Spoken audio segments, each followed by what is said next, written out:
इनका जो हिंदू नैरेटिव था वो एक्सपोज हो गया है, वो पूरी तरह से नंगे हो गए हैं। वो जो बहुजन हिंदू हैं उनसे वो कांवड़ ढुलवाते हैं, उनको फुट सोल्जर बना के मुसलमानों से लड़वाते हैं। क्या मुसलमानों ने उनके यूजीसी बिल का विरोध किया है? क्या मुसलमान उनको मंदिर में प्रवेश नहीं करते हैं? क्या मुसलमान उनको पानी पीने नहीं देते हैं? क्या मुसलमान उनको जाति के आधार पर उनका भेदभाव करते हैं? तो वो हिंदू नैरेटिव के नाम पर हिंदुओं को लड़ा रहे थे। बहुजन हिंदू जब अपने अधिकार मांगते हैं तो वो उनका विरोध करते हैं। वो नहीं चाहते हैं कि हमारी बराबरी में आए। यही बिल्कुल देखिए, ये बिल एकदम सही था और ये सरकार का कोई रोल नहीं है। सरकार ने इसमें उल्टे भड़का के सवर्ण समाज को आगे करके इस बिल को दूसरे तरह से विरोध करवाया और आप जान ही रहे हो कि एक संस्था से इस पे स्टे लग गई है। सवर्ण समाज अपना जो कब्जा, अवैध कब्जा भारत के विश्वविद्यालयों में, भारत के जो इंस्टीट्यूशंस हैं उसको छोड़ना नहीं चाहता है। इसलिए वो इसको जानबूझ के प्रोजेक्ट कर रहा था।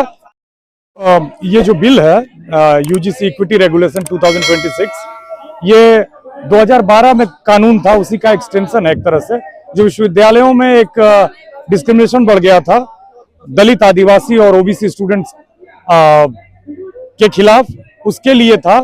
इसमें बस यही एक नई चीज थी कि ओबीसी के स्टूडेंट्स को जातिगत आधार पर उनका भेदभाव ना हो उनके साथ, इसको जोड़ा गया था।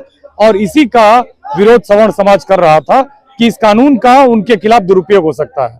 बेसिकली उनकी जो आशंका थी वो दुरुपयोग से ज्यादा ये थी कि इस कानून का सदुपयोग हो जाएगा और ओबीसी इंपावर्ड हो जाएगा, जिससे जो उनकी हेजेमनी है ना वो खतरे में आ जाएगी।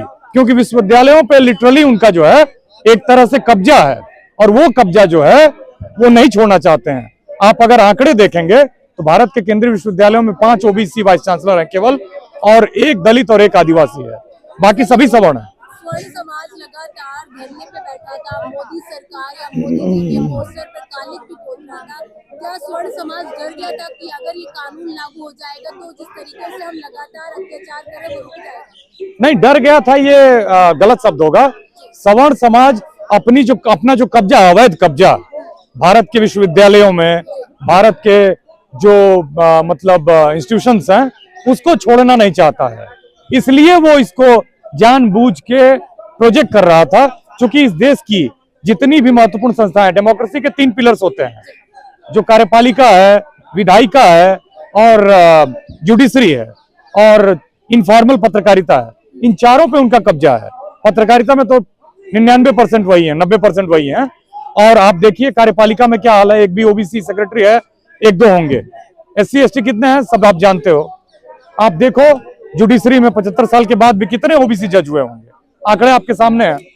और विधायिका जो है उसमें आप देख लीजिए 10-12% आबादी वाले अपर कास्ट के 44% सांसद हैं, माने 4 गुना करीब। लेकिन सर, जो स्वर्ण समाज है जो लगातार प्रोटेस्ट कर रहे हैं, वो ये कह रहे हैं कि देश में अब जात पात नहीं रही है, क्यों सरकार बांट रही है इस कानून को लाकर? कम से कम आज सोशल मीडिया पे 50 वीडियो वायरल हैं।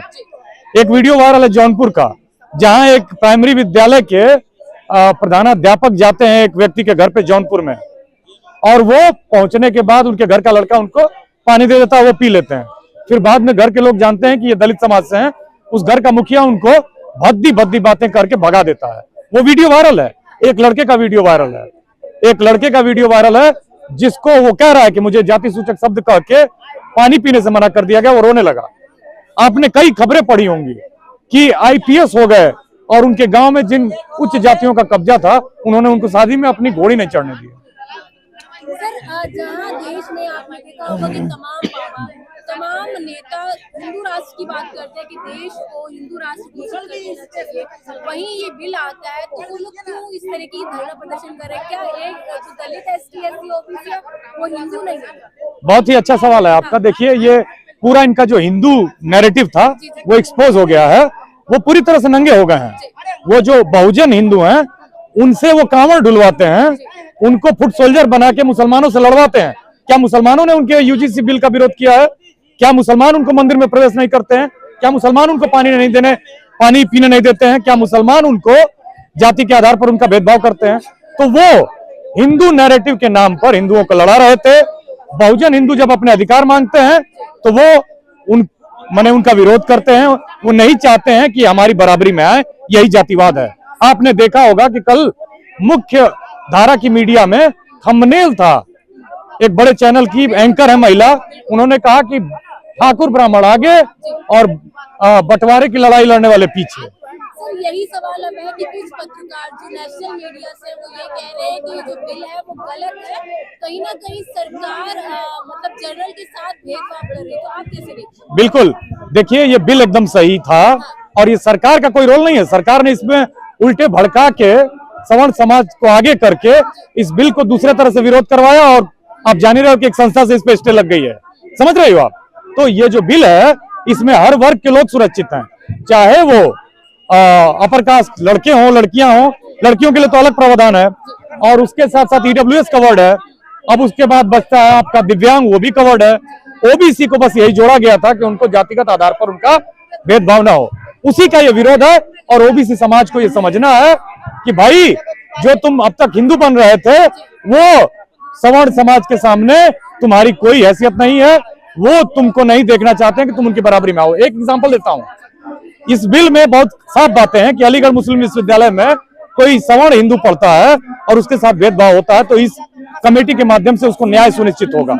लेकिन अब सवर्ण समाज कह रहा है कि विश्वविद्यालयों में मान लीजिए ट्रांसजेंडर होते हैं ना, उनको रिजर्वेशन दिया गया, उनकी भलाई के लिए कोई मतलब कमेटी बनाई जाए, तो वो कहते हैं कि इसको मत बनाइए। अरे भाई आप ट्रांसजेंडर नहीं हो तो आपको क्यों शामिल करेगा उसको? सर एक लास्ट सवाल, कुछ लोग इस बिल को इस्तीफा भी दे रहे हैं, कुछ लोग मोदी जी को भी टारगेट कर रहे हैं, लेकिन लोग जाति पाति क्यों नहीं खत्म करना चाह रहे? हाँ देखिए, जाति पाति के फायदे हैं। जाति ना एक ऐसी इंश्योरेंस पॉलिसी है जो बिना प्रीमियम के रिटर्न देती है कुछ लोगों को, और कुछ लोगों के लिए जाति एक भयावह उत्पीड़न का टूल है। तो जो लोग नेटवर्किंग में ऊपर हैं वो उस जाति से तमाम फायदे लेना चाहते हैं और नहीं चाहते हैं कि दूसरे हमारी बराबरी में आए और इस नेटवर्किंग का पार्ट बने, वो पीछे रहें ताकि हम उनको यूज करें, अपना एक मतलब फुट सोल्जर बना के रखें और हम उनका अंतहीन उत्पीड़न करते रहें। यही प्लानिंग है, यही साजिश है, यही कॉन्स्पिरेसी है। सुप्रीम कोर्ट देखिए, अभी एक वीडियो वायरल है प्रोफेसर जी गोपाल मोहन का, केरला के प्रोफेसर हैं। उन्होंने कहा कि एक्चुअली कोर्ट तो जब बनी थी वो जनता के हितों को प्रोटेक्ट करने के लिए बनी थी, लेकिन यहाँ वो ओलिगार्की माने कुलीन तंत्र को प्रोटेक्ट करने के लिए का एक टूल बन गई है। अब वो 4 जातियों के जजेस की बात कर रहे हैं कि वो लंबे समय तक भारत को रिप्रेजेंट कर रहे हैं या उन्हीं जातियों के जज हैं। बाकी कितने जज बनते हैं? उन्होंने पूछा कि सुप्रीम कोर्ट में कोई भी यादव जज हुआ, कोई इरवा जज हुआ? यादव उत्तर भारत की एक बड़ी जाति है जिसकी बड़ी आबादी है, इरवा केरला की सबसे बड़ी आबादी वाली जाति है। तो वो पूछ रहे हैं, एक्चुअली वो कह रहे हैं कि भारत का जो कुलीन तंत्र है उसके खिलाफ भारत का कॉन्स्टिट्यूशन जो बाबा साहब भीमराव अम्बेडकर ने ड्राफ्ट किया था वो एक विद्रोह था, रिवोल्ट था, और उसी रिवोल्ट से जो भारत के वंचितों को थोड़ा बहुत सम्मान मिल पाया है और संविधान ही इनको न्याय दिला सकता है। और ये जो निर्णय है कहीं ना कहीं वो संविधान सम्मत नहीं दिखता है।